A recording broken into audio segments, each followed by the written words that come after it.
Hey, welcome to Fix It. Today I will show you how to mute TikTok when opening app. Let's go.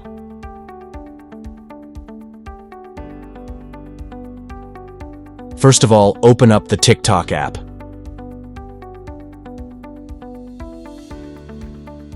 Then tap the profile button at the bottom right corner of the screen.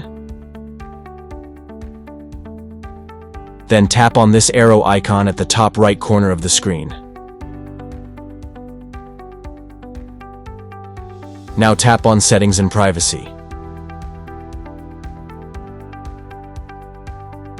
Once you are on this page, scroll down a bit and tap where it says Playback. Now you'll see an option called Open TikTok on mute.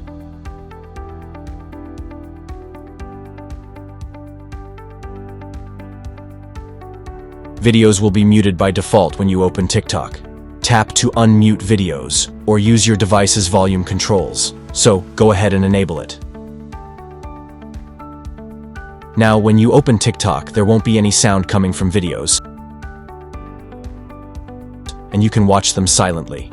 If you want to unmute TikTok videos, use the volume controls on your device to increase the volume.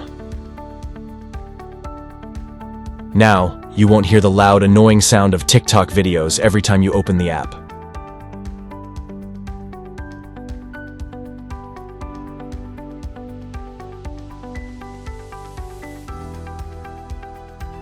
Thanks for choosing Fix It again. Hopefully I fixed your problem today. Let me know in the comments if you have any questions about the video.